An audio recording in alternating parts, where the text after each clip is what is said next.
जय मसीह में मेरे प्यारे भाई और बहनों, मैं आपका भाई सूरज हमेशा की तरह एक बार फिर से आप सभी को सत्य की खोज में स्वागत करता हूं। तो चलिए हम शुरू करते हैं हमारे आज के बाइबल अध्ययन।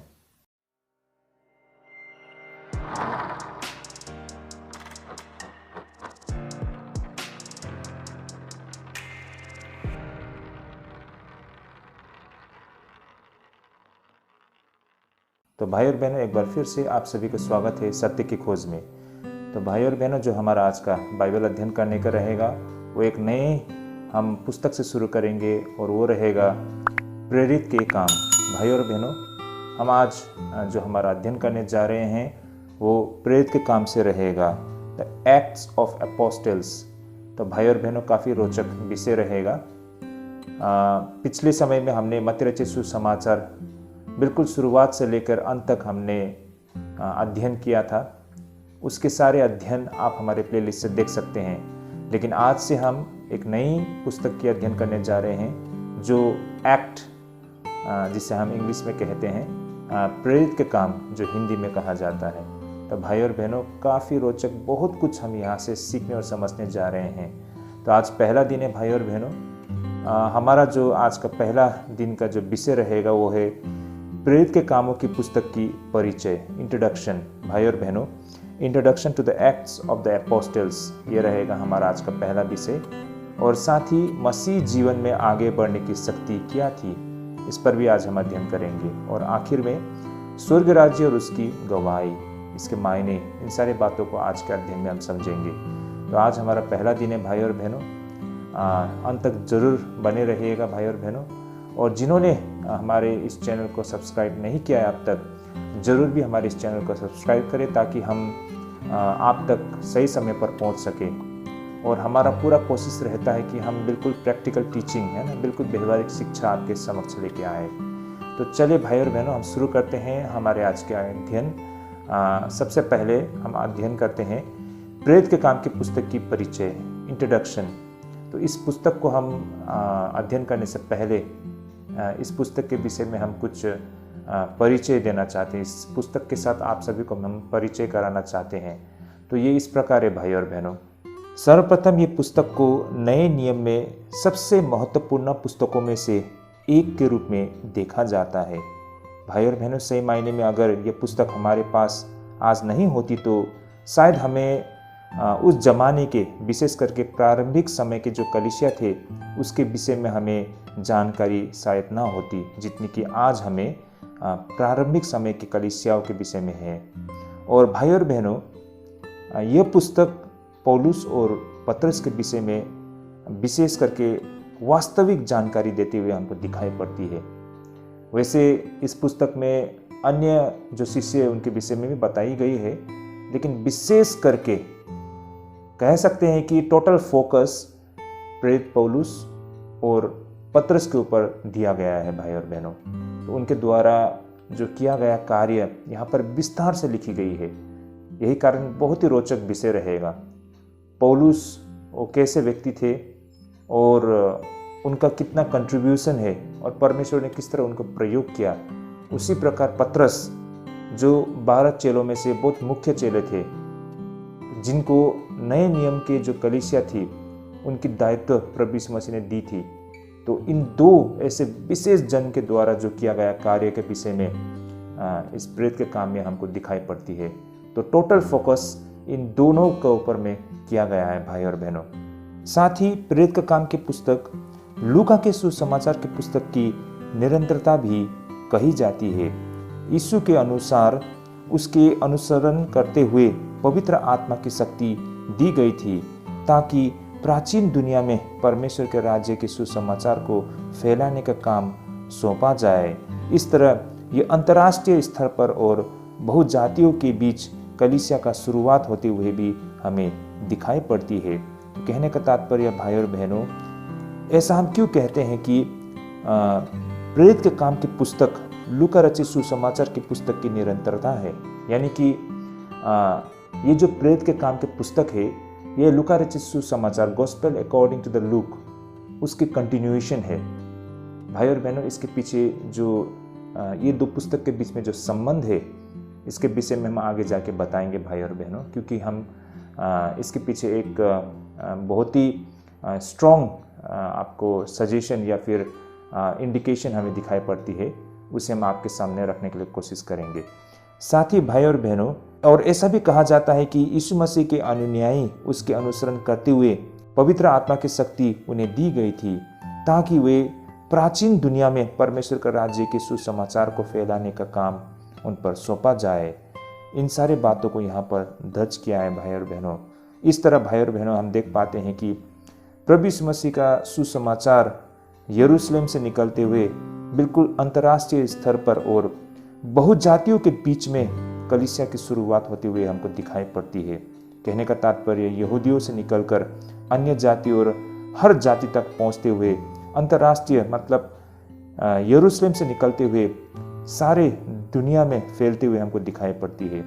ये पुस्तक के मुख्य विषय भाई और बहनों 3 परस्पर विषय से संबंधित थे, जैसे कि पवित्र आत्मा और वो महान आज्ञा जो प्रभु यीशु मसीह के द्वारा अपने शिष्यों को दिया गया था, और साथ ही कलीसिया। तो ऐसे 3 मुख्य विषय पर ये पूरे प्रेरित के काम को आधारित किया गया है। तो भाई और बहनों, कहने का तात्पर्य है पवित्र आत्मा उन महान आज्ञा को शक्ति प्रदान करती है, और वो महान आज्ञा प्रभु यीशु मसीह के शिष्यों के लिए थी कि वे यीशु के सुसमाचारों को दूसरे के साथ साझा करें। और साथ ही भाई और बहनों, यहाँ पर हम देख पाते हैं कलीसिया के विषय में कि किस तरह कलीसिया की विस्तार की गई थी, और ये सारे विषय को हम प्रेरित के काम में हम देख पाते हैं। भाई और बहनों, ये बिल्कुल छोटकरी में मैंने प्रेरित के पुस्तक के जो बैकग्राउंड है वो आपके सामने रखने के मैंने प्रयास की है। आगे भाई और बहनों, इससे संबंधित कुछ और तथ्यों को हम समझने के लिए प्रयास करते हैं, जैसे कि इस पुस्तक के लेखक है ना, इस पुस्तक के लेखक कौन थे, किसने इस पुस्तक को लिखी थी, किसने इस पुस्तक को लिखा हो। भाई और बहनों, ये पुस्तक स्वयं नहीं बताती है कि इस पुस्तक को किसने लिखी है, लेकिन भाई और बहनों फिर भी बिल्कुल आरंभिक समय से ही लूका को इस पुस्तक का लेखक माना जाता है। भाई और बहनों, लूका के विषय में हम वास्तव में बहुत कम जानते हैं। ऐसा माना जाता है कि वह एक वैद्य था ना, एक डॉक्टर था। हमेशा क्यों मानते हैं कि लूका एक वैद्य था? इसके पीछे एक स्ट्रॉन्ग रीजन है भाई और बहनों। जब हम अध्ययन करते हैं तो हमें ये पता चलता है कि लूका रचित सुसमाचार और ये जो प्रेरित के काम है, यहाँ पर जो विशेष करके जो शब्द इस्तेमाल किया गया है ना, जो शब्द, जो टर्मोलॉजी यहाँ पर प्रयोग किया गया है, ये सारे शब्द मेडिकल टर्मोलॉजी है भाई और बहनों, है ना। जैसे कि भाई और बहनों, लोग किसी भी व्यवसाय से जब वो जुड़ते हैं, किसी भी प्रोफेशन में होते हैं या फिर वो किसी भी फील्ड के होते हैं, तो अपने निजी जीवन में भी वो कुछ उदाहरण जो होते हैं या जो शब्द वो प्रयोग करते हैं, वो अपने प्रोफेशन से, उसके बैकग्राउंड से वो जुड़ित होते हैं। तो यही कारण भाई और बहनों, मान लीजिए कोई मैकेनिक है, तो वो जो आमतौर पर शब्द ये प्रयोग करता है, उसके सोचने के तरीके उसी तरीके से होते हैं भाई और बहनों, है ना। अगर कोई बिजनेसमैन है तो उसकी उदाहरण, जो उसके बातें करने के जो लहजे होते हैं, जो शब्द वो प्रयोग करते हैं, जो उनका सोचने का तरीका एक बिजनेसमैन की तरह वो सोचते हैं और करते हैं। तो यही कारण जो मेडिकल बैकग्राउंड से होते हैं, चाहे वो डॉक्टर हो या नर्स हो या फिर कोई भी टेक्नीशियन हो, है ना, उनका सोचने का, काम करने का तरीके, उनके लिखने के तरीके, वो सारे मतलब मेडिकल से रिलेटेड थोड़ा कुछ हमें उसके निजी जीवन में भी हमको दिखाई पड़ती है। और यही कुछ जब लूका ने भी अपने सुसमाचार लिखी या फिर प्रेरित के काम को उन्होंने दर्ज किया भाई और बहनों, तो वहाँ पर हम काफ़ी हद तक ऐसे मेडिकल टर्मोलॉजी और मेडिकल रिलेटेड कुछ ऐसे शब्द, वर्ड्स हमको दिखाई पड़ते हैं, जिससे हमें ये आभास होता है कि लूका एक वैद्य था ना।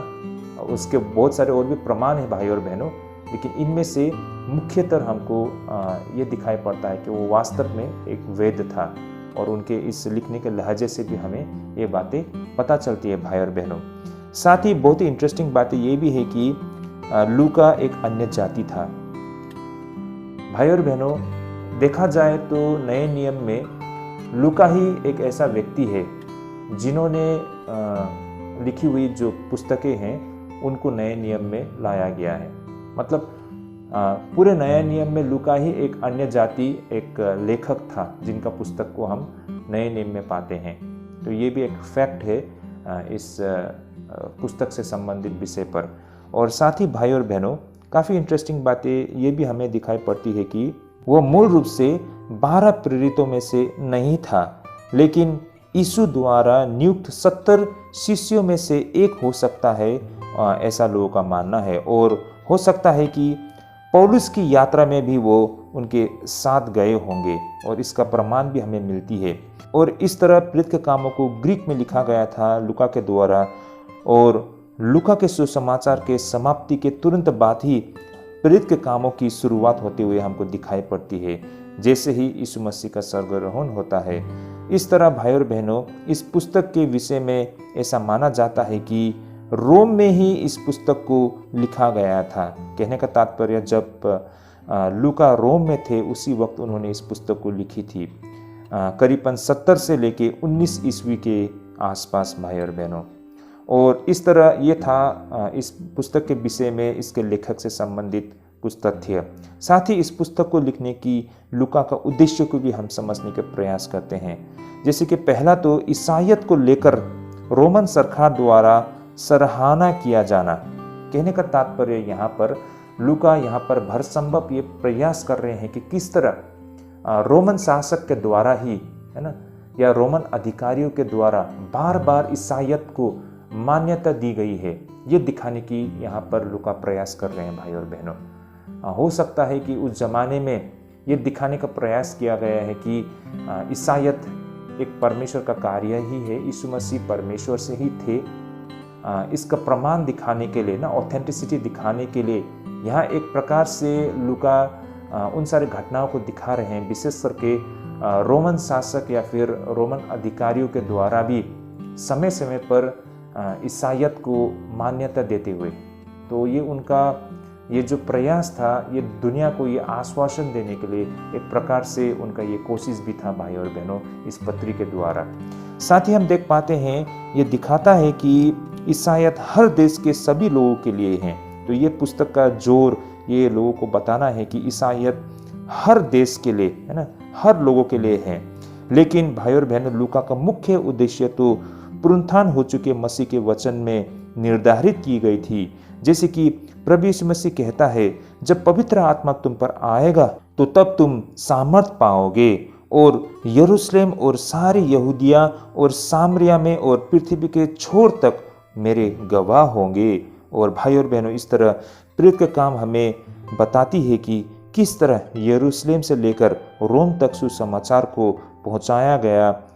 यह उसी कहानी का एक भाग है भाई और बहनों। तो हम विशेष करके प्रेरित के काम में ये सारे बातों को लेकर, इन उद्देश्यों को लेकर पौलुस ने इस पुस्तक को, इस पत्र को लिखा था भाई और बहनों। तो ये था भाई और बहनों बिल्कुल छोटकरी में एक छोटा सा इस पुस्तक के विषय में परिचय। लेकिन भाई और बहनों, मैं और कुछ और फैक्ट्स आपके साथ शेयर करना चाहता हूँ इस पुस्तक के विषय में। ऐसे बहुत सारे फैक्ट हैं, लेकिन जो शायद हमको हमेशा याद रहेगी और समझने में भी हमें आसानी है, इसे ऐसे फैक्ट को रखना चाहूँगा। जैसे कि पहला तो भाई और बहनों, बहुत समय पर हमें ऐसा मन में आता है कि नया नियम में सबसे ज़्यादा लिखने वाले वो कौन सा व्यक्ति होंगे, है ना, किसने सबसे ज़्यादा पुस्तकें लिखी है जिसके पुस्तक को नया नियम में दर्ज किया गया है। तो बेशक हम में से ज़्यादातर लोगों का एक ही उत्तर होगा, पौलुस, ना। हम मानते हैं कि प्रेरित पौलुस ने इतनी सारे पत्रियाँ लिखी है ना, तो सबसे ज़्यादा लिखने वाला नया नियम में पौलुस ही होंगे। लेकिन हकीकत कुछ और है भाई और बहनों। वास्तव में नया नियम में सबसे ज़्यादा लिखने वाला, है ना, वास्तव में पौलुस नहीं, वो लूका थे भाई और बहनों। ऐसे कैसे हो सकता है भाई और बहनों? वास्तव में देखा जाए तो लूका ने तो 2 ही ऐसे पुस्तक को लिखी है। पहला तो सुसमाचार है ना, लूका रचे सुसमाचार, और दूसरा प्रेरित के काम। तो 2 ही तो पुस्तक उन्होंने लिखी थी। लेकिन पौलुस ने तो इतनी सारी एपिस्टल, इतनी सारी पत्रिया को लिखी है। तो ये कैसे हो सकता है भाई और बहनों? इसे हम इस प्रकार समझने के लिए प्रयास करते हैं। पौलुस ने जितनी भी पुस्तकें लिखी है, उन सारे पुस्तकों में जितने शब्द प्रयोग किया गया है ना, उन सारे शब्द को हम कैलकुलेट करते हैं तो ऐसा माना जाता है कि 32,000 शब्दों का पौलुस ने प्रयोग किया था अपने इन सारे पत्रियाओं को लिखने में, है ना। जितनी भी उन्होंने पत्रियाँ लिखी है उन सारे पत्रियाँ के जो शब्द है उसे जोड़ के देखेंगे तो हमें मिलता है 32,000 शब्द पौलुस ने अपने पत्रिया में लिखी, नया नियम के जो पुस्तकें में। लेकिन हम लूका को देखते हैं तो उन्होंने मात्र 2 पुस्तकें लिखी, लेकिन उन 2 पुस्तकों में जितना शब्द लूका ने लिखी है वो बनता है 38,000, करीबन 3,000 शब्द ज़्यादा है पौलुस से। तो पौलुस ने बहुत सारे पत्रियाँ लिखी, है ना, और लूका ने मात्र 2 पत्रियाँ लिखी, लेकिन फिर भी उन 2 पुस्तकों में इतने सारे शब्द लिखा गया है जो पूरे पौलुस के इतने सारे पत्रियाँ मिलाकर भी लूका ने लिखा हुआ जो 2 पुस्तकें हैं उसमें ज़्यादा शब्द लिखा गया है। तो फैक्ट ये है कि भाई और बहनों, नया नियम में जितने भी पुस्तकें हैं उसमें से सबसे ज़्यादा लिखने वाला लूका है भाई और बहनों, जो लूका रचित सुसमाचार और प्रेरित के काम को जोड़कर हमें मिलती है 38,000 भाई और बहनों। तो ये काफ़ी रोचक एक फैक्ट है जो आपके सामने हम रखना चाहते हैं। और साथ ही भाई और बहनों, ये प्रेरित के काम, सुसमाचार और जितने भी पत्रियाँ लिखी गई है उसके आपस में ये एक लिंक बनता है ना, ये जोड़ने का काम करता है। सुसमाचार और जितनी पत्रियाँ है इन दोनों को जोड़ने का काम ये प्रेरित के काम करते हैं भाई और बहनों। ये एक दूसरा फैक्ट है जो आपके समक्ष में रखना चाहता हूँ। और काफ़ी इंटरेस्टिंग बातें ये भी है कि ये जो प्रेरित का काम है इसने कलीसिया के पहले 30 से लेकर 35 वर्ष के इतिहास को यहाँ पर दर्ज किया गया है। तो यही कारण हम कह रहे हैं कि शुरुआती दौर के जो कलीसिया के इतिहास है, करीबन 30 से लेकर 35 वर्ष के जो इतिहास है उसमें से काफ़ी कुछ हमें प्रेरित के काम में हमको दिखाई पड़ती है। यही कारण अगर प्रेरित के काम आज हमारे पास ना होते तो हमको बहुत ही ऐसे रोचक और इम्पोर्टेंट जो हिस्ट्री थे, चर्च के हिस्ट्री, वो हमारे पास नहीं होते। तो यही कारण ये प्रेरित के काम इतना महत्वपूर्ण बनता है हम सबके लिए अध्ययन करने का। और साथ ही भाई और बहनों, प्रेरित के काम अगर हम अध्ययन करते हैं तो हमें पता चलता है किस तरह पवित्र आत्मा को लोगों पर उड़ेला गया था भाई और बहनों, है ना, था किस तरह लोगों ने पवित्र आत्मा को प्राप्त की थी। ये सारे बातें भी हमें जानने को मिलती है। और साथ ही भाई और बहनों, यहाँ पर प्रेरित के काम में हम देख पाते हैं कि किस तरह वो पहला शहीद, है ना, उनके साथ क्या कुछ हुआ था, वो किस तरह शहीद हो गया था। ये सारे बातें भी हमको प्रेरित के काम में हमें मिलती है भाई और बहनों। और साथ ही भाई और बहनों, सबसे इंटरेस्टिंग और बहुत ही महत्वपूर्ण बात है प्रेरित के काम की, वो ये है कि किस तरह प्रेरित पौलुस का परिवर्तन हो गया था ना, किस तरह वो सौल से वो पौल बन गया था भाई और बहनों। इस कहानी को भी हमें प्रेरित के काम में दिखाई पड़ती है ना। हम सब जानते हैं पौलुस ईसाइयों को ना, परमेश्वर को जन को सताने वाला एक समय में बहुत ही दुष्ट इंसान थे, है ना, लेकिन किस तरह उसका सामना परमेश्वर से होता है और उसका परिवर्तन होता है, इस विषय में भी हमको प्रेरित के काम में ही हमें ये सारी जानकारी मिलती है।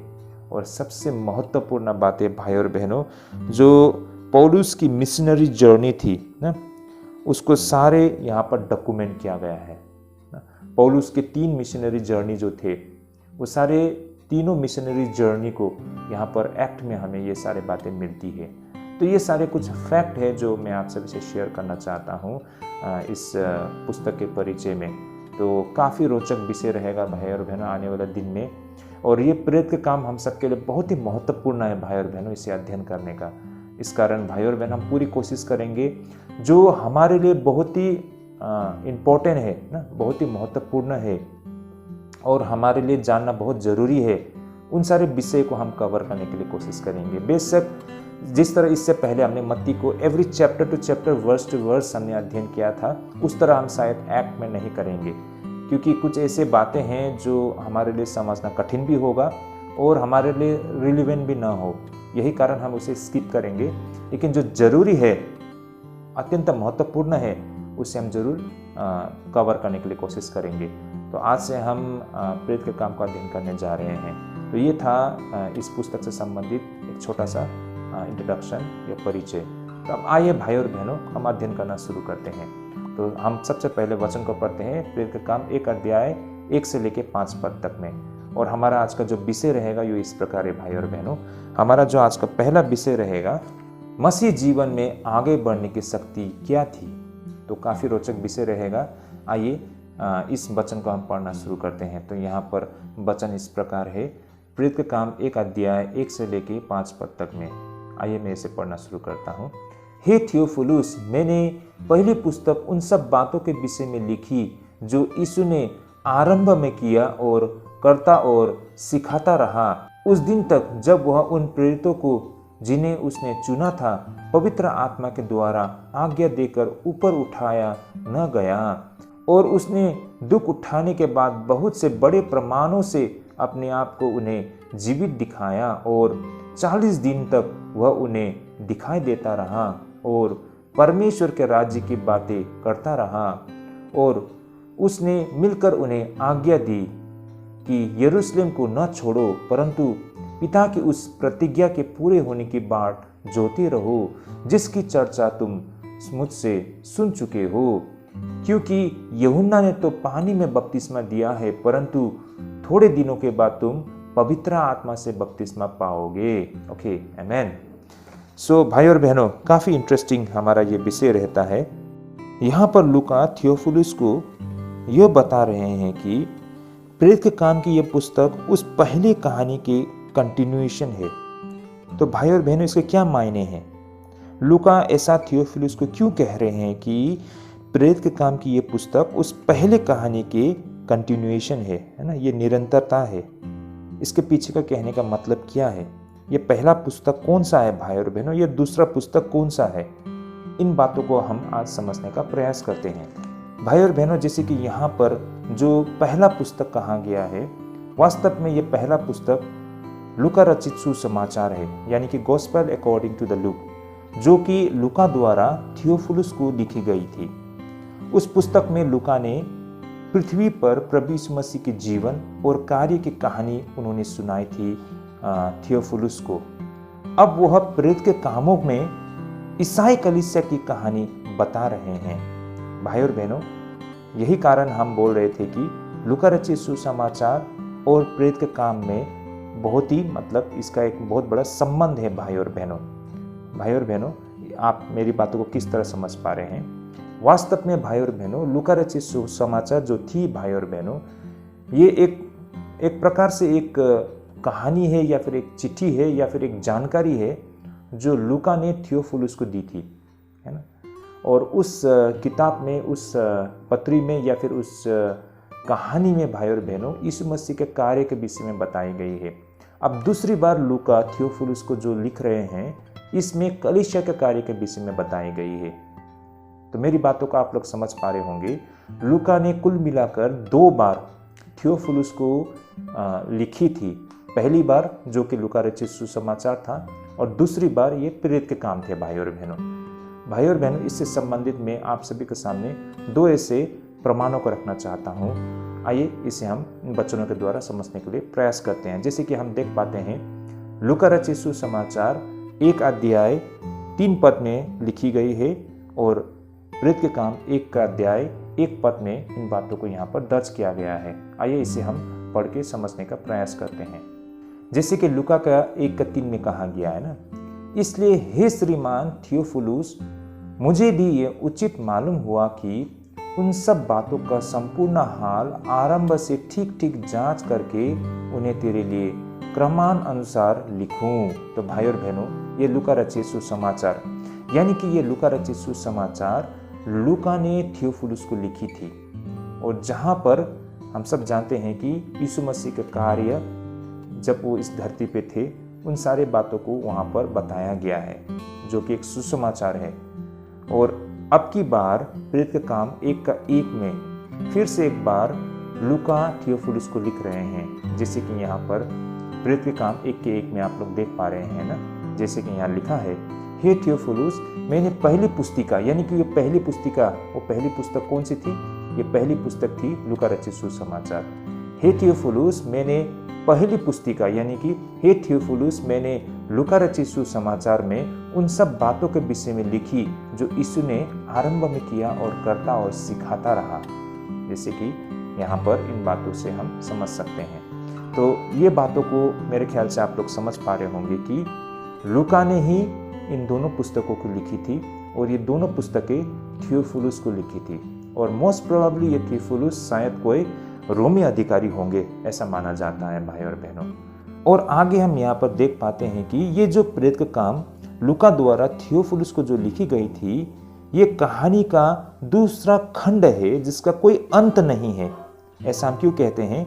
क्योंकि सुसमाचार को तो केवल यीशु द्वारा शुरू किया गया और सिखाने की कहानी मात्र है, लेकिन अगर हम देखते हैं प्रेरित का काम 1 और 2 पद, तो हमको यहाँ से ये जानकारी मिलती है कि ये तो अब एक अंतहीन एक कहानी है।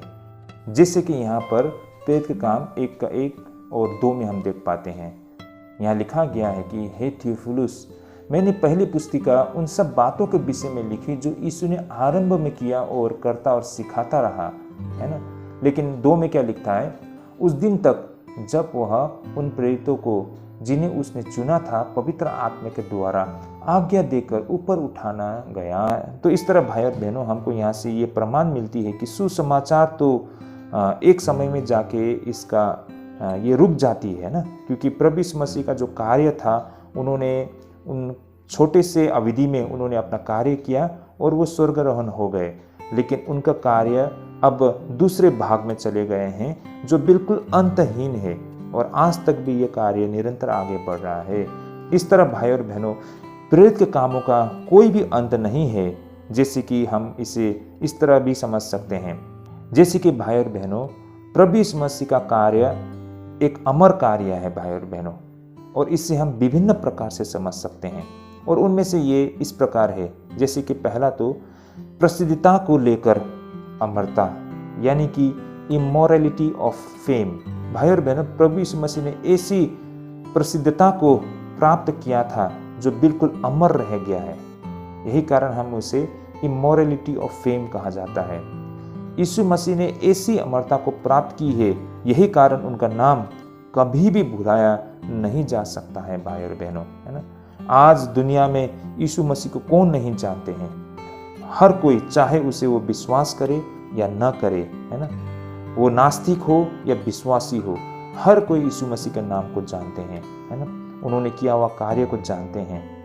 दूसरा भाई और बहनों, यहाँ पर हम देख पाते हैं कि प्रभावशील को लेकर अमरता। यीशु मसीह में हम एक प्रभावशील को लेकर अमरता दिखाई पड़ती है, इमोरलिटी ऑफ इन्फ्लुएंस। ऐसा प्रभाव जो कभी खत्म नहीं होता है। कुछ लोग होते हैं जो दुनिया में ऐसी प्रभाव छोड़ते हैं जो लोगों के दिल से कभी नहीं हटती है। भाई और बहनों, निसंदेह प्रभु यीशु मसीह ने दुनिया पर अपने प्रभाव को लेकर अमरता को प्राप्त की थी। भाई और बहनों, यही कारण हजारों साल बीतने पर भी प्रभु यीशु मसीह का जो इन्फ्लुएंस है वो हम सभी के ऊपर पड़ा हुआ है। देखा जाए तो ईसाइयत, है ना, या फिर यीशु मसीह की शिक्षा, उसे रोकने के लिए, उसे तहस नहस करने के लिए हर किसी ने प्रयास किया है। अगर हम इतिहास देखते हैं तो दुनिया के किसी भी देश का इतिहास देख लीजिए, है ना, किसी भी युग में देख लीजिए, किसी भी समय में देख लीजिए, यीशु मसीह को रोकने के लिए हर किसी ने भरसंभव प्रयास किया है।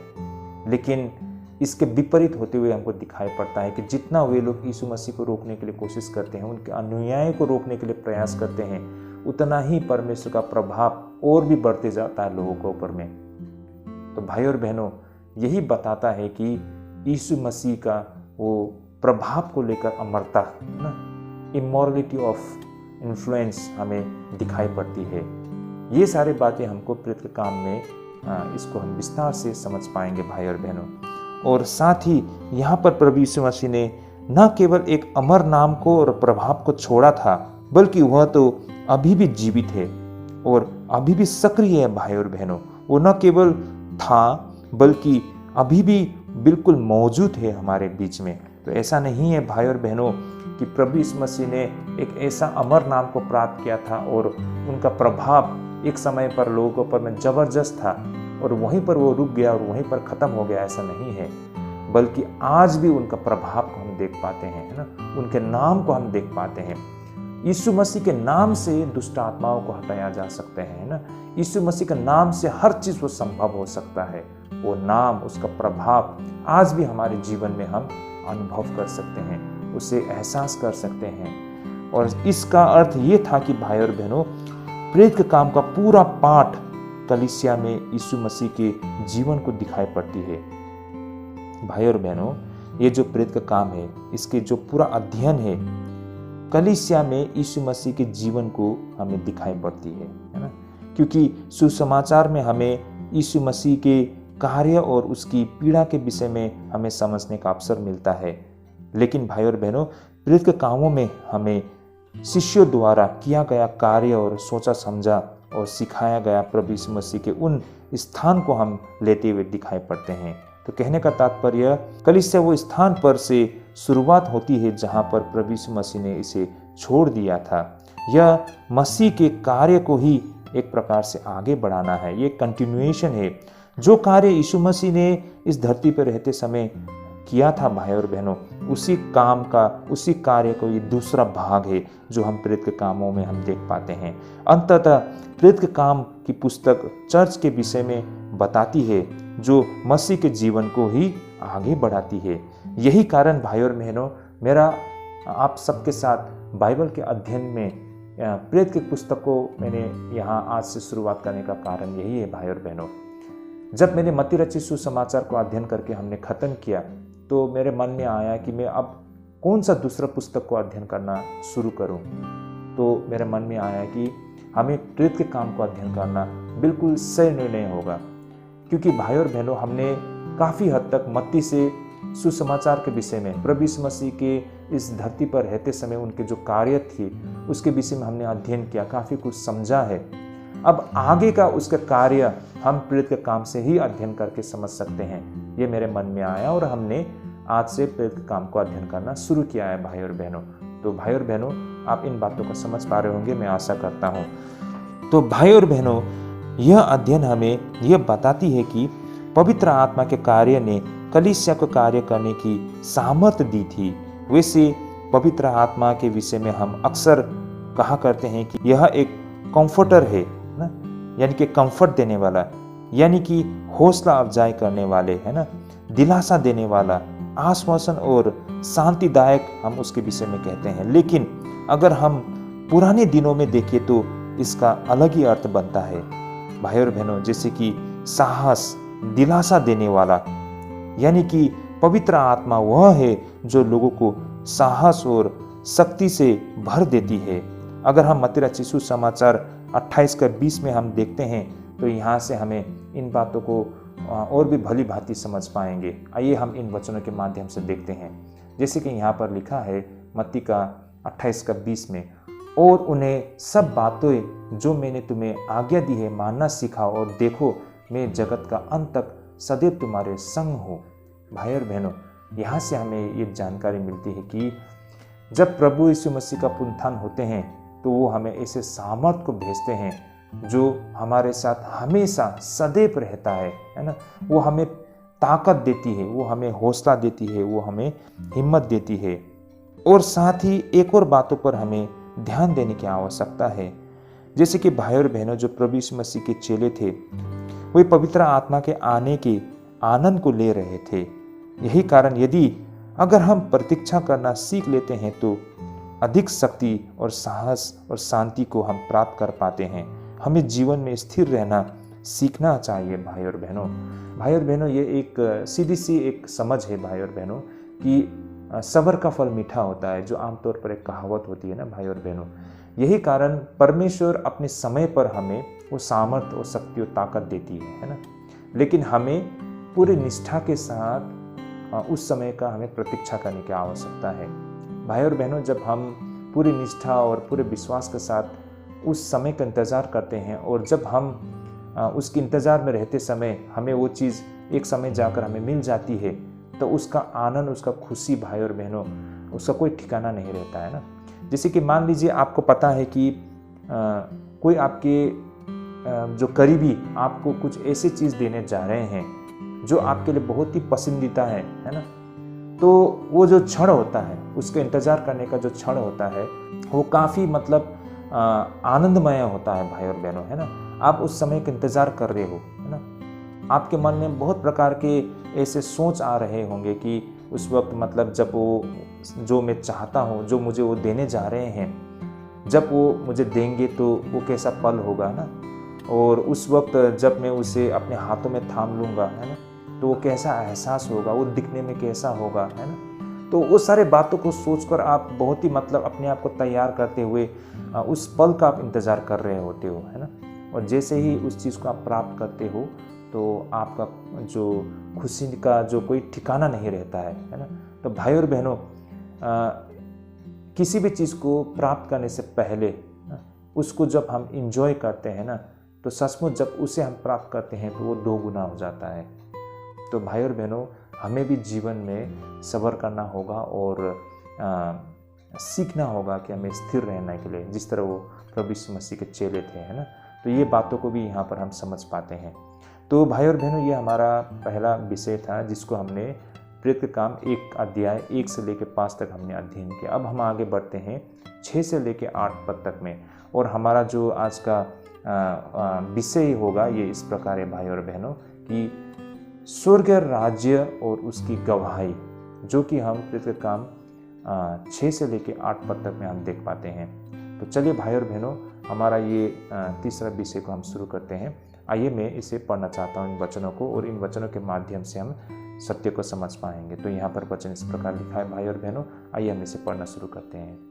सो उन्होंने इकट्ठे होकर उससे पूछा कि हे प्रभु, क्या तू इसी समय इज़राइल को राज्य फेर देगा? उसने उससे कहा, उस समयों या कालों को जानना जिनको पिता ने अपने ही अधिकार में रखा है तुम्हारा काम नहीं, परंतु जब पवित्र आत्मा तुम पर आएगा तब तुम सामर्थ पाओगे और यरूशलेम और सारी यहूदिया और सामरिया में और पृथ्वी के छोर तक मेरे गवाह होंगे। ओके, आमीन। तो भाई और बहनों, यहाँ पर हम क्या देख पाते हैं कि ये सारे बातें प्रभु यीशु मसीह बता ही रहे थे कि उनके चेलों ने प्रभु यीशु मसीह से प्रश्न किया कि क्या तू इसी समय इज़राइल को राज्य फेर देगा? तो भाई और बहनों, यहाँ पर प्रभु यीशु मसीह का चेले का इस तरह प्रश्न करना, इसका क्या मायने है ना? क्यों उन्होंने यीशु मसीह से ये पूछा कि इसी समय इज़राइल को राज्य फेर देगा? यहाँ पर इज़राइल को राज्य फेर देने का मतलब क्या है? ये राज्य का क्या अर्थ बनता है? उनका क्या मकसद था ये प्रश्न पूछने का, है ना? उनका क्या नियत था और वास्तव में राज्य के क्या मायने हैं? इन सारी बातों को आज हम समझने के प्रयास करते हैं। आगे देखते हैं, इस पर प्रभु यीशु मसीह का ये उत्तर होता है, उन समयों या कालों को जानना जिनको पिता ने अपने ही अधिकार में रखा है तुम्हारा काम नहीं। भाई और बहनों, ये उत्तर मात्र उन शिष्यों के लिए नहीं बल्कि आप और हम और सभी और सारे युग के लोगों के लिए है। भाई और बहनों, बहुत समय पर हम देखते हैं बहुत सारे ऐसे लोगों को ये दावा करते हुए कि यीशु मसीह का आगमन कल होगा, परसों होगा, आने वाले साल में होंगे, अगले कुछ वर्षों में होंगे, ऐसा दावा करते हुए हमको दिखाई पड़ते हैं। भाई और बहनों, इससे आप समझ जाओ कि ये टोटल झूठा है। भाई और बहनों, टोटल गलत है।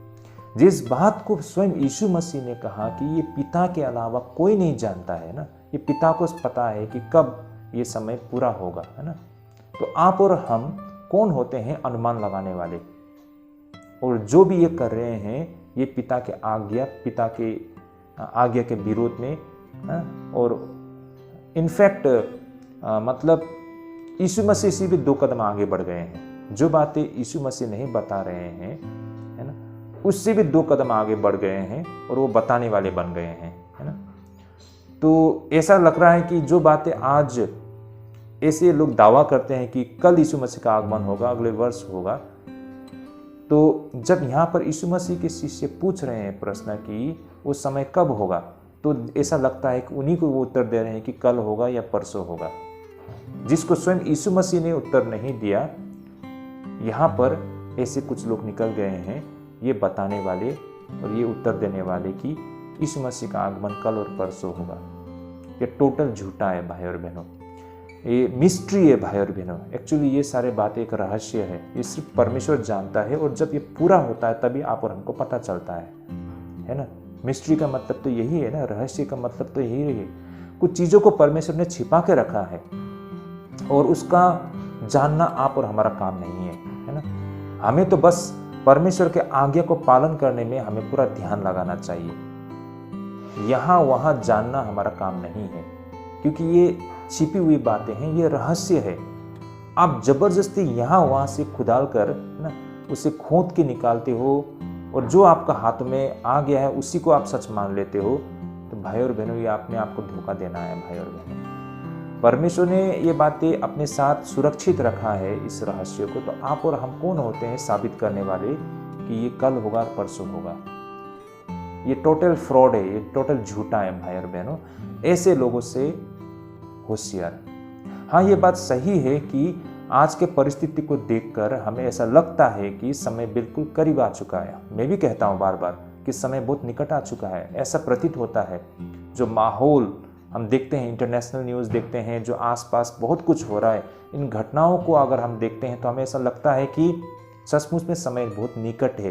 लेकिन हम नहीं जानते हैं कि ये आज की रात ही होगी, या फिर अगले महीने, या अगले साल, या आने वाले कुछ सालों के अंदर। हम कोई नहीं जानते हैं, और ये हमारा काम भी नहीं है ना।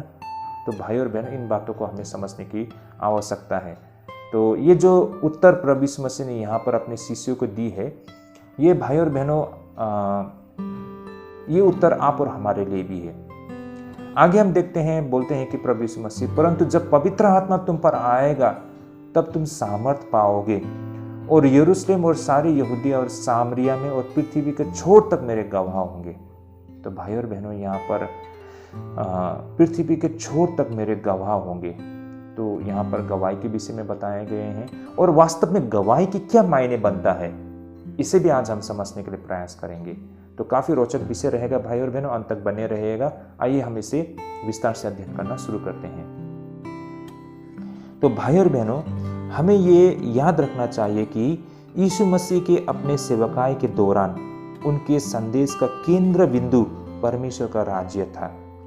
ये सबसे पहली बातें, हमें स्वर्ग राज्य से संबंधित विषय पर कभी भी अध्ययन करना हो तो इन बातों को हमें समझना होगा, है ना। कि जितने भी प्रभु यीशु मसीह ने यहाँ पर सुसमाचार का प्रचार किया, इसमें उनका जो सेंट्रल मैसेज है ना, केंद्र, जो संदेश का जो केंद्र था, वो था परमेश्वर का राज्य, है ना। Kingdom of haven, heavenly kingdom के विषय में उन्होंने बताई है। इन बातों को हमें यहाँ पर समझना होगा। भाई और बहनों, ऐसे बहुत सारे प्रमाण है, लेकिन भाई और बहनों, आज मैं आपके सामने बस रेफरेंस के लिए एक ही जगह से इस बात को वचन के माध्यम से रखना चाहूँगा। मरकुस 1:14 में देखिए भाई और बहनों, आप लोग देख पा रहे होंगे मरकुस 1:14 में क्या लिखा है। यहाँ पर इस प्रकार लिखा है, यूहन्ना के पकड़वाए जाने के बाद यीशु ने गलील में आकर परमेश्वर के राज्य का सुसमाचार का प्रचार किया। तो आप लोग देख पा रहे होंगे क्या कहा गया है कि यीशु ने गलील में आकर परमेश्वर के राज्य का सुसमाचार का प्रचार किया। भाई और बहनों, ये बहुत ही इंटरेस्टिंग विषय हैं। हम देख पाते हैं आज के समय में हमारे देश में कुछ ऐसे अपने आप को ज्ञानी लोग, है ना, जो बहुत ही बुद्धिमानी लोग होते हैं, और कह सकते हैं कि एक प्रकार से वे दुष्ट आत्मा की ओर से हैं। ये अंधकार के कुछ ऐसे लोग हैं, वे लोग कहते हैं कि जो धर्म के विषय में आप लोग प्रचार कर रहे हो, जिसके विषय में आप लोग बता रहे हो, वो विदेशी धर्म है। भाई और बहनों, इन बातों को समझना होगा। सबसे पहली बात तो, धर्म कोई स्वदेशी और विदेशी नहीं होता है। उन लोगों को, आप लोगों को ये उत्तर देना पड़ेगा कि कोई भी धर्म स्वदेशी और विदेशी नहीं होता है। अगर ऐसा है तो इसका मतलब क्या है? मान लीजिए जो सूर्य होता है ना, जो धूप होता है, जो सन या फिर मून, जो चांद है ना, चांद बोले, ये तारे बोले, ये सूरज बोले, क्या ये सूरज भारत के सूरज अलग है, पाकिस्तान के अपने सूरज है, अमेरिका के अपने सूरज है, जापान के अपने सूरज है? ऐसा है क्या? ऐसा तो नहीं है। सूरज हर किसी के लिए है ना, सारे पृथ्वी के लिए है, कह सकते हैं सारे इस यूनिवर्स के लिए है। सूरज एक ही है। जब सूरज उगता है तो हम हिंदुस्तानियों के लिए भी उगता है, पाकिस्तानियों के लिए भी उगता है ना। सूरज सभी के लिए होता है। ऐसा तो नहीं कि सूरज भारत का है और पाकिस्तान का सूरज और कोई है। तो भाई और बहनों, जिस तरह परमेश्वर ने सूरज को बनाया, और सूरज हम सभी के लिए है। सूरज कभी भी एक स्वदेशी और विदेशी नहीं होता है। चांद कभी भी स्वदेशी और विदेशी नहीं होता है। चांद तो चांद है। उसी प्रकार परमेश्वर, भगवान, ईश्वर एक ही है। चाहे वो भारत के लिए हो या पाकिस्तान के लिए हो या किसी भी देश के लिए हो या किसी भी इंसान के लिए हो, है ना। परमेश्वर तो एक ही है, वो सबके लिए है। भारत का भगवान अलग होगा, जापान का भगवान अलग होगा, ऐसा नहीं है भाई और बहनों। जिस तरह सूरज जापान के लिए अलग होगा, इजराइल के लिए अलग होगा, ऐसा नहीं होता है। तो भाई और बहनों, उसी प्रकार परमेश्वर भी देशी और विदेशी नहीं होता है। परमेश्वर परमेश्वर होता है। चाहे आप उस पर विश्वास करो या ना करो, ये आपकी बात है, लेकिन परमेश्वर सबके लिए होता है। हर देश के लिए एक ही परमेश्वर होता है। सभी को एक ही परमेश्वर ने सृष्टि किया है। और दूसरी बात, यीशु मसीह जो यहाँ पर इस धरती पर उन्होंने प्रचार किया था, उन्होंने किसी भी धर्म को प्रचार नहीं किया था। उन्होंने तो स्वर्ग राज्य के विषय में प्रचार किया था, क्योंकि यीशु मसीह मात्र वो स्वर्ग से आए थे, है ना। और वही स्वर्ग राज्य के विषय में बता सकते हैं, और उन्हें ही स्वर्ग राज्य के विषय में बताने के लिए भेजा था, और उन्होंने स्वर्ग राज्य के विषय में बताए थे। और उस स्वर्ग राज्य में प्रवेश करने के लिए कौन सा मापदंड है, उस विषय में उन्होंने प्रचार किया था। और हमने यीशु मसीह से जाना कि स्वर्ग राज्य कैसा है ना। और उसी स्वर्ग राज्य में प्रवेश करने के लिए, उस स्वर्ग राज्य के भागीदार होने के लिए, स्वर्ग राज्य में अपने परमेश्वर, अपने सृष्टिकर्ता की सेवा करने के लिए योग्य होने के विषय में हमने यीशु मसीह से जाना।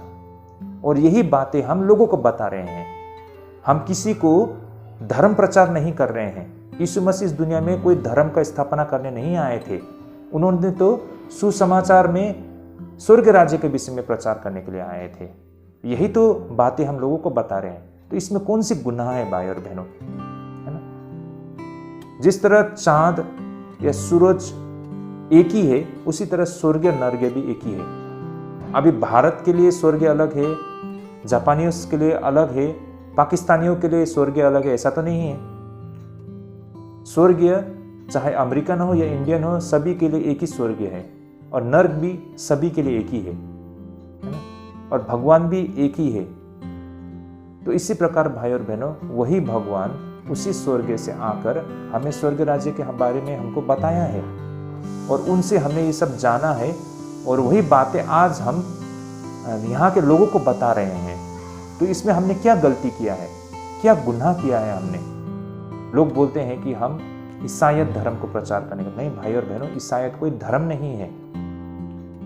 ये तो एक सुसमाचार है जिसको हमने यीशु मसीह से प्राप्त किया था। तो उसी बातों को हम बता रहे हैं। तो भाई और बहनों, जब कभी भी आप किसी भाई बहनों को यीशु मसीह के विषय में बताने आप जा रहे हैं, तो कभी भी ये मत बताइए कि हम यीशु मसीह के धर्म के विषय में, क्रिश्चियनिटी के विषय में, ईसाईयत के विषय में प्रचार करने आए हैं। बल्कि उनको बताइए कि हम तो स्वर्ग राज्य के विषय में प्रचार करने के लिए आए हैं।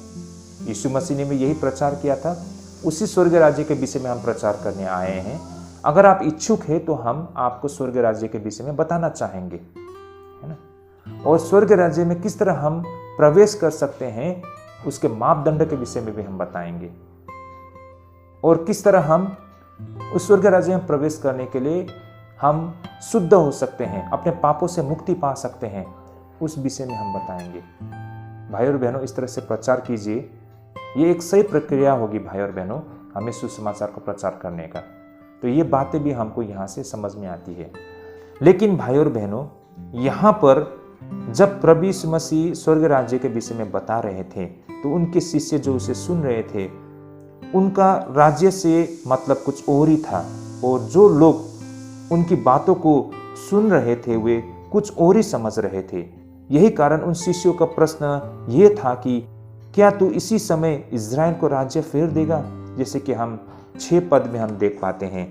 और भाई और बहनों, आप लोग देख पा रहे होंगे आइए मैं इसे एक बार आप सभी के लिए पढ़ दूंगा। जैसे कि 6 पद में लिखा है ना, अंततः उन्होंने इकट्ठे होकर उनसे पूछा, हे प्रभु, क्या तू इसी समय इज़राइल को राज्य फेर देगा? तो भाई और बहनों, ये प्रश्न उन लोगों का था। आइए उनके इस प्रश्न के पीछे की उनकी नीयत को हम समझने का प्रयास करते हैं कि आखिरकार उन्होंने इस तरह के प्रश्न क्यों किए। जैसे कि भाई और बहनों, यहूदी हमेशा से परमेश्वर के चुने हुए लोग होने के विषय में सचेत थे, है ना। वो जानते थे कि इजरायली लोग परमेश्वर के द्वारा चुना हुआ जन है ना। तो उनका ये मानना था कि वे लोग विशेष लोग हैं, और उन्होंने इसका मतलब ये निकाला कि वे विशेष अधिकार के साथ सारे विश्व पर अधिकार और प्रभुता रखेंगे। लेकिन अगर यहूदी इतिहास को देखा जाए तो यह साबित होती है कि मानवीय रूप से यह कभी नहीं हो पाएगी, क्योंकि देखा जाए तो फलस्तीन एक छोटा सा देश था जो 120 मील लंबा और 40 मील चौड़ा से ज़्यादा नहीं था। और बेशक एक समय पर वे आज़ाद देश रहे होंगे, लेकिन आगे जाके कभी वो बेबीलोन के, कभी फारिसियों के, कभी यूनानियों के, और आगे जाके हमने देखा है वे रोमियों के अधीन में रहे थे।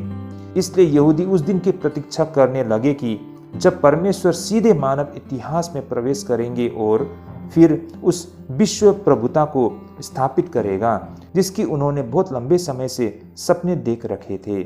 देखा जाए तो उन्होंने राजनीतिक दृष्टिकोण से राज्य की कल्पना की थी, और यही कारण वे लोग प्रभु यीशु मसीह से प्रश्न कर रहे थे कि क्या प्रभु, क्या तू इज़राइल को इसी वक्त अपने राज्य को फेर देगा?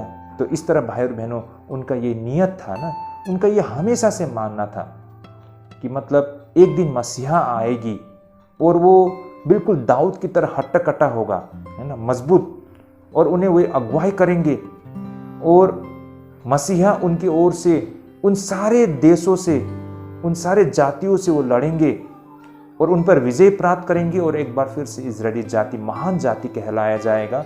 उनका राष्ट्र महान राष्ट्र होगा, सारे लोग उनके अधीन रहेंगे, वे उन पर प्रभुता करेंगे, है ना, और बहुत ही सुनहरा अवसर उनका शुरू होगा।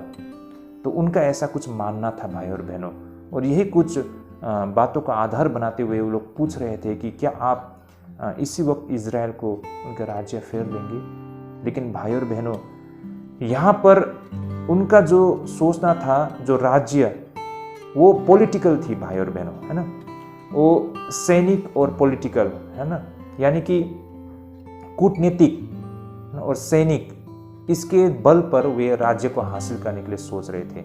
जो सांसारिक राज्य के बारे में वो लोग सोच रहे थे, लेकिन यहाँ पर प्रभु यीशु मसीह आत्मिक राज्य के विषय में बता रहे थे, जो प्रेम पर आधारित थी, है ना। प्रेम पर लोगों को जीता जाना था, ना कि सैनिक और कूटनीतिक ताकत पर लोगों को जीतना, है ना।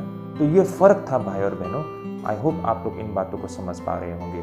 तो यही कारण यहाँ पर प्रभु यीशु मसीह जिस आत्मिक राज्य के विषय में बता रहे थे, लेकिन यहाँ पर उनके सुनने वाले और समझने वाले, आमतौर पर यहूदी, उसे सांसारिक राज्य की नज़रों से देख रहे थे। तो ये फर्क यहाँ पर था भाई और बहनों। अब भाई और बहनों, यहाँ पर और भी हम विस्तार से समझने के लिए कोशिश करते हैं कि यीशु मसीह के लिए राज्य के क्या मायने थे। आइए इसे हम समझने के लिए हम प्रभु यीशु मसीह की प्रार्थना को देखें। आप सभी को याद होगा, प्रभु यीशु मसीह ने अपने शिष्यों को प्रार्थना करना सिखाया था, और उस प्रार्थना को आज आप और हम भी हर दिन किया करते हैं, जिससे हम प्रभु का प्रार्थना कहते हैं ना, लॉर्ड्स प्रेयर। यहाँ पर आगे पीछे 2 याचिकाएं हमको दिखाई पड़ती है इस प्रार्थना में। जैसे कि आप सभी को याद होगा, यहाँ पर एक बार इस प्रार्थना में कहा गया है कि तेरा राज्य आए, तेरी इच्छा जैसी स्वर्ग में पूरी होती है वैसे ही इस पृथ्वी पर भी पूरा हो।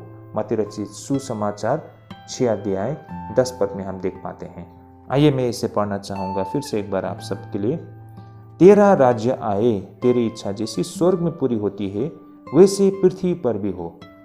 तो भाई और बहनों, शायद बहुत समय पर इस सेंटेंस को ना, इस प्रार्थना को हम बस बोल देते और ख़त्म कर देते हैं, लेकिन अगर हम गौरपूर्वक यहाँ पर देखते हैं तो यहाँ पर हम विशेष करके 2 ऐसे याचिकाओं को एक ही शब्दों में हम देख पाते हैं। तो भाई और बहनों, यह हिब्रू शैली का विशेषता है कि जैसे किसी भी स्रोत की कोई भी कविता को दो समांतर रूप में चीजों को कहने के लिए दिखाई गई है, जिनमें से दूसरा दोहराया गया है या फिर पहले को बढ़ाया गया है। और ये दो याचिकाएं में भी हमें दिखाई पड़ती है, यानी कि दूसरा पहली की परिभाषा होती है। तो देखिए भाई और बहनों, यहाँ पर जो बताई गई है ना, तेरी इच्छा जैसी स्वर्ग में पूरी होती है, ये पहली याचिका है। दूसरी, वैसे ही पृथ्वी पर भी हो, ये दूसरी याचिका है। तो कहने का मतलब ये पहले वाली की ये दूसरी वाली परिभाषा है भाई और बहनों। तो बातें एक ही है, लेकिन इसे परिभाषा के साथ, है ना, दो शैली में इसे लिखी गई है। तो भाई और बहनों, यहाँ पर जो हमारा कहने का तात्पर्य ये था कि राज्य के द्वारा यीशु का अर्थ ये था कि पृथ्वी पर एक समाज होंगे जहाँ पर परमेश्वर की इच्छा पूरी तरह से हो जाएगी, जैसे कि यह स्वर्ग के राज्य में होती है। यही कारण यह प्रेम पर आधारित एक राज्य थी, ना कि जो आम यहूदी सोच रहे थे, एक सत्ता पर हासिल की गई राज्य। तो इस तरह भाई और बहनों, इस प्रार्थना में जो राज्य के विषय में हम देख पाते हैं ना, कि तेरी इच्छा जैसी स्वर्ग में पूरी होती है, वैसे ही पृथ्वी पर भी हो। तो भाई और बहनों, यहाँ पर हम देख पाते हैं ना कि जिस तरह इस प्रार्थना में हम देख पाते हैं कि स्वर्ग राज्य में भी जो लोग भी होंगे, वहाँ पर परमेश्वर के अलावा वो हर कोई परमेश्वर की आज्ञा को पालन करने वाले, परमेश्वर की इच्छा को पूरा करने वाले। तो भाई और बहनों, उसी तरीके से भाई और बहनों, इस धरती पर भी मनुष्य के बीच में जब परमेश्वर का राज्य स्थापित होता है, तो उस राज्य में प्रवेश करने वाले लोग ऐसे लोग होते हैं जो परमेश्वर के आज्ञा को पालन करने वाले और परमेश्वर की इच्छा को पूरा करने वाले। जैसे स्वर्ग में पूरा करते हैं, उसी प्रकार इस धरती में भी पूरा करने वाले। तो भाई और बहनों, कहने का मतलब परमेश्वर इस जगत में एक ऐसे लोगों को, समूह को तैयार कर रहे हैं, है ना, जिसे धरती पर स्वर्ग राज्य को स्थापित होना कहा जाता है। भाई और बहनों, इन 6000 सालों में परमेश्वर का योजना यही तो है कि ऐसे समूह को, ऐसे लोगों के समूह को तैयार करना जो परमेश्वर के प्रति एकदम विश्वास योग्य, परमेश्वर का आज्ञा को पालन करने वाले, है ना, परमेश्वर का हर इच्छा को पूरा करने वाले ऐसे जन, ऐसे लोग जो बिल्कुल पक्का हो चुके हैं ना, जिसे कोई भी दुष्ट शैतान आके आदम और हवा की तरह उन्हें आसानी से भरमा नहीं पाएंगे। ऐसे लोगों के समूह को तैयार कर रहे हैं जो संत लोग होंगे। तो भाई और बहनों, ऐसे लोग ही परमेश्वर के राज्य में प्रवेश कर पाएंगे, है ना।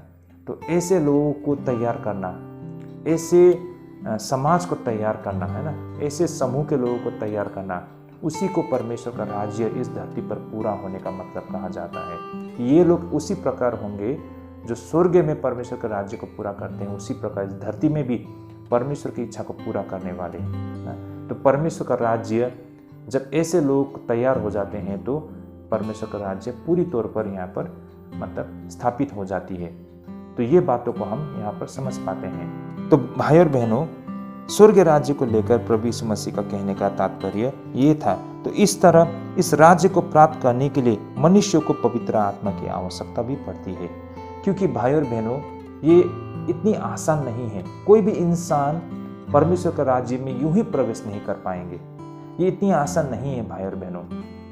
मनुष्य जाति दुष्ट आत्मा द्वारा भ्रष्ट किया गया है, और उस भ्रष्टता से लोग पवित्र आत्मा के द्वारा ही उससे छुटकारा पा सकते हैं। पवित्र आत्मा के द्वारा ही ये संभव हो सकता है। तो भाई और बहनों, आगे इस विषय में भी हम अध्ययन करेंगे। तो इस कारण भाई और बहनों, लूका ने पहले ही इस विषय में 2 बार आत्मा के आने की प्रतीक्षा करने के विषय में वो बता चुके हैं, जैसे कि हम 5 और 8 पद में हम देख पाते हैं। आइए इन वचनों के द्वारा इन तथ्यों को हम समझने के लिए प्रयास करते हैं। प्रेरित के काम 1 अध्याय 5 और 8 पद में यहाँ पर इस प्रकार दर्ज किया गया है। भाई और बहनों, क्योंकि यूहन्ना ने तो पानी में बपतिस्मा दिया है, परंतु थोड़े दिनों के बाद तुम पवित्र आत्मा से बपतिस्मा पाओगे। देखिए भाई और बहनों, क्या कहा गया है? परंतु थोड़े दिन के बाद तुम पवित्र आत्मा से बपतिस्मा पाओगे, थोड़े दिन के बाद। और उसी प्रकार 8 पद में क्या कहा गया है यहाँ पर? परंतु जब पवित्र आत्मा तुम पर आएगा तब तुम सामर्थ पाओगे। ना, क्या कहा गया? जब पवित्र आत्मा तुम पर आएगा, जब आएगा तब तुम सामर्थ पाओगे और यरूशलेम और सारी यहूदा और सामरिया में और पृथ्वी के छोर तक मेरे गवाह होंगे। तो भाई और बहनों, यहाँ पर लूका हमें आत्मा के आने की प्रतीक्षा के विषय में बता रहे हैं कि जैसे ही पवित्र आत्मा आते हैं, है ना, तो वो सामर्थ हम पाते हैं। उस सामर्थ के माध्यम से प्रभु हम उन सारे बंधनों को तोड़कर परमेश्वर के निकट जाने के योग्य हो पाते हैं। तो भाई और बहनों, यहाँ पर हमें यह भी नहीं सोचना चाहिए कि आत्मा अब पहली बार अस्तित्व में आई है। इसकी पूरी संभावना है कि यह शक्ति हमेशा से अस्तित्व में रही है, लेकिन लोगों के लिए किसी निश्चित क्षण में इसे अनुभव करना होता है या फिर इसे ग्रहण करना होता है। तो भाई और बहनों, मेरी बातों को आप लोग समझ पा रहे होंगे ना, क्योंकि हम में से कुछ लोगों को ऐसा लग सके कि प्रभु यीशु मसीह जब स्वर्गारोहण हो गए तो उन्होंने जो वादा किया था पवित्र आत्मा के विषय में ना, उस सामर्थ के विषय में, हमें ऐसा लग सकता है कि उस समय प्रभु ने ऐसे शक्ति को ईजाद किया जो आगे को हमारे लिए सामर्थ का काम करेगी। लेकिन भाई और बहनों, ऐसा नहीं है कि पहली बार परमेश्वर ने उस वक्त उस सामर्थ को ईजाद किया ना, उस शक्ति को, उस पवित्र आत्मा का उन्होंने मतलब निर्माण किया। ऐसा नहीं है भाई और बहनों, ये बहुत पहले से ही अस्तित्व में था। इसे हम इस प्रकार समझ सकते हैं। मैं कुछ उदाहरण आपके सामने रखना चाहूँगा। मान लीजिए जैसे कि जो परमाणु बम होते हैं, है ना, यानी कि न्यूक्लियर बम, हम सब जानते हैं न्यूक्लियर बम, है ना, परमाणु बम इतनी शक्तिशाली होती हैं कि वो पूरा तबाह कर देते हैं। तो ये जो परमाणु बम होते हैं, लोग मानते हैं कि इसकी आविष्कार लोगों ने की है ना, इसकी शक्ति के आविष्कार लोगों ने की है। हम बोलते हैं कि सबसे पहले परमाणु बम को अमेरिकन लोगों ने बनाया, आगे जाके रशियंस लोग ने बनाया, आगे दूसरे देशों ने भी बनाया, अब जाके हमारे भारत में भी हमारे भारत के साइंटिस्ट ने भी परमाणु शक्ति को बना लिया, है ना। आज भारत भी परमाणु शक्ति है, इवन पाकिस्तान भी परमाणु शक्ति है ना। तो ऐसे बहुत सारे देशों के पास आज परमाणु शक्ति है। तो लोगों का मानना है कि हमारे देश के साइंटिस्ट ने इस शक्ति को प्राप्त किया है ना, इस शक्ति को आविष्कार किया है ना, ऐसा लगता है। हम बोलते हैं अमेरिकन्स थे वो जिन्होंने पहला उस शक्ति को आविष्कार किया। लेकिन हकीकत क्या है भाई और बहनों? हकीकत ये है कि इंसान ने इस परमाणु शक्ति का आविष्कार बिल्कुल नहीं किया है, बल्कि यह तो हमेशा से अस्तित्व में था। लेकिन बात इतनी सी है कि आज जाके लोगों ने इसके फॉर्मूला को जाना है ना। लोगों ने रिसर्च किया और इस शक्ति को प्राप्त किया है भाई और बहनों, जो पहले से ही अस्तित्व में था। इससे पहले लोग इसके विषय में नहीं जानते थे, लेकिन लोगों ने अब जाके इसके विषय में जाना है। जैसे कि हवा, बहुत पहले से था हवा, लोगों ने हवा को नहीं बनाया है ना। उसी तरह परमाणु भी है ना, जो परमाणु शक्ति भी बहुत पहले से था, लेकिन अब जाके लोगों ने इसको समझा है और इसको प्राप्त किया है। तो ऐसा नहीं कि लोगों ने इसको आविष्कार किया है। उसी तरह परमेश्वर अनंत काल से ही पिता, पुत्र और पवित्र आत्मा है, लेकिन लोगों के लिए एक विशेष समय आती है जब वो पूरी तरह से इस शक्ति को अनुभव करते हैं जो हमेशा से मौजूद थी। जैसे कि 7 और 8 पद में यहाँ पर लिखा गया है ना कि उसने उनसे कहा, उन समयों और कालों को जानना जिसको पिता ने अपने ही अधिकार में रखा है तुम्हारा काम नहीं, परंतु जब पवित्र आत्मा तुम पर आएगा तब तुम सामर्थ पाओगे और यरूशलेम और सारे यहूदिया और सामरिया में और पृथ्वी के छोर तक मेरे गवाह होंगे। ओके, आमेन। तो जैसे कि यहाँ पर कहा गया है ना, उस समय और काल के विषय में हम नहीं जानते हैं, लेकिन जब पवित्र आत्मा तुम पर आएगा तब तुम सामर्थ पाओगे। कहने का तात्पर्य भाई और बहनों, ये बहुत पहले से ही मौजूद था, लेकिन समय आने पर जब हमें जरूरत पड़ती है तब परमेश्वर हमें ये सामर्थ देती है। इन बातों को हमें यहाँ पर समझना होगा। तो ये कतई हमें भूल नहीं करना है कि परमेश्वर ने विशेष करके उस समय जाकर इस शक्ति का इजाद किया हम मानव जाति के लिए, ऐसा नहीं है, बल्कि ये बहुत पहले से था, है ना। ऐसा नहीं है कि पिता, पुत्र, पवित्र आत्मा, इस आइडिया को यीशु मसीह का आने के बाद ही मतलब अस्तित्व में आया, ऐसा नहीं है, बल्कि पिता भी कहो, पुत्र भी कहो, पवित्र आत्मा भी कहो, बहुत पहले से ही था ना। इसलिए हम कहते हैं यीशु मसीह को देहधारी परमेश्वर। यीशु मसीह बेशक पुत्र है, लेकिन वो पिता है ना, और वो देहधारी परमेश्वर है ना। जब वो देहधारी करके हमारे बीच में आया तो उसे हम पुत्र कहते हैं, लेकिन उसके अंदर जो कार्य कर रहा है पवित्र आत्मा वो स्वयं परमेश्वर है। तो पिता पुत्र पवित्र आत्मा है ना, वो बहुत पहले से ही अस्तित्व में था ना? लेकिन इन बातों को हमने कब समझा? जब यीशु मसीह देह धारण करके आए, उन्होंने जब कार्य किया, तब जाके हमको इन बातों को समझ में आई, है ना। लेकिन ये चीज़ बहुत पहले से अस्तित्व में था। जिस तरह परमाणु बम बहुत पहले से था ना, परमाणु शक्ति बहुत पहले से था, लेकिन अब जाके साइंटिस्ट ने इसको डिस्कवर किया है ना। तो ये उसी तरह है भाई और बहनों।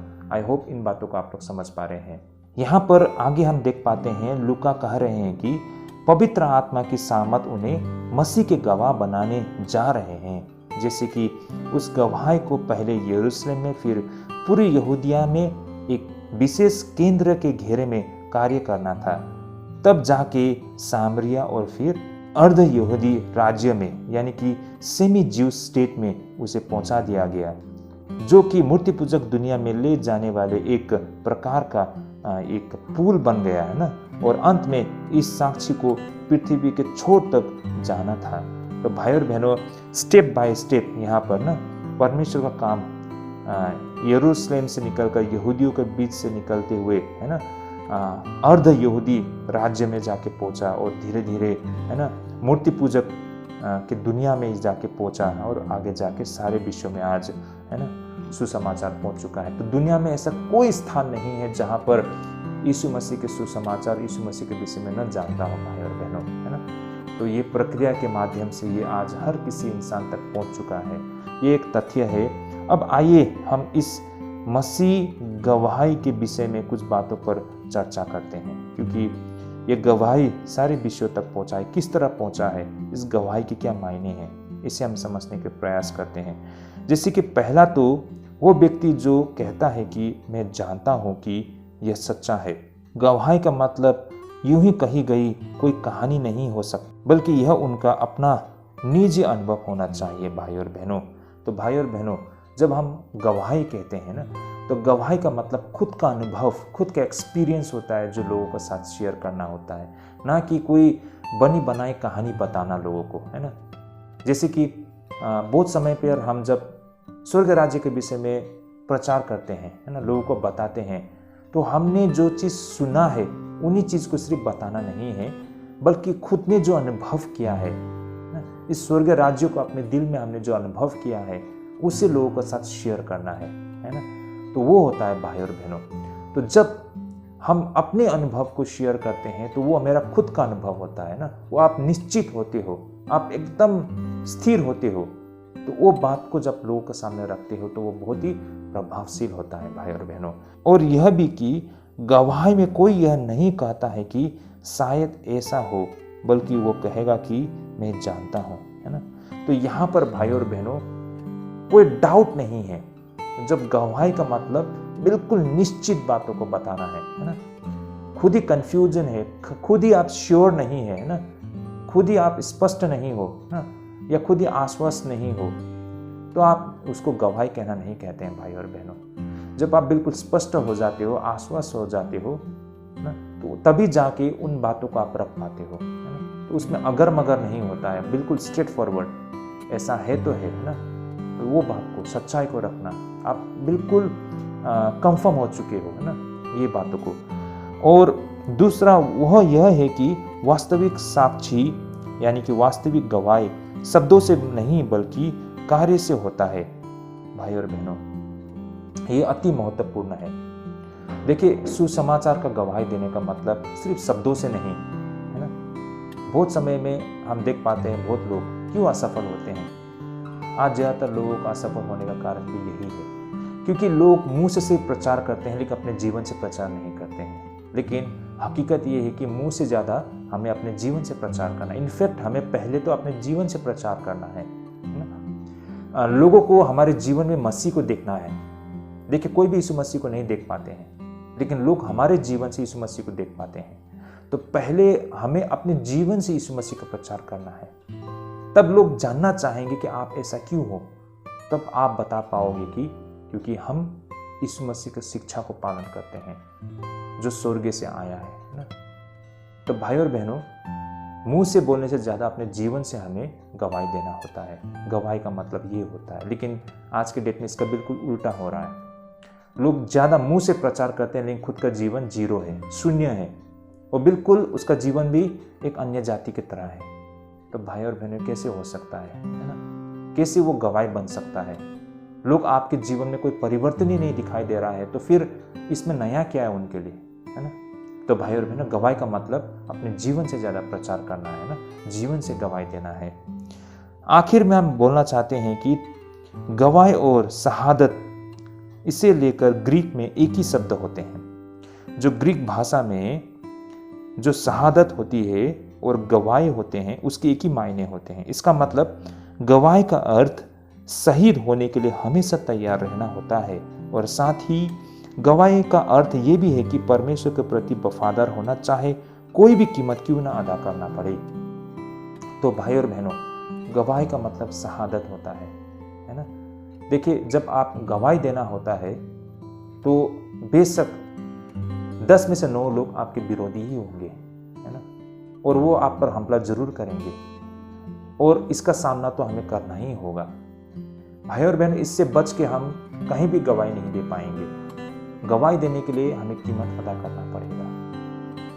बिना कीमत अदा किए हम सुसमाचार या स्वर्ग राज्य के विषय में बता नहीं पाएंगे, क्योंकि आप स्वर्ग राज्य का सुसमाचार लेके आए हो तो शैतान को इससे समस्या होता है, और शैतान आप पर जरूर हमला करता है। इसमें आपको कुछ नुकसान भी जरूर होगा, आपको चोट लगेगी, आपका नुकसान होगा, लेकिन ये नुकसान उठाना ही पड़ेगा, तभी जाके सही मायने में उसे गवाही कहा जाता है।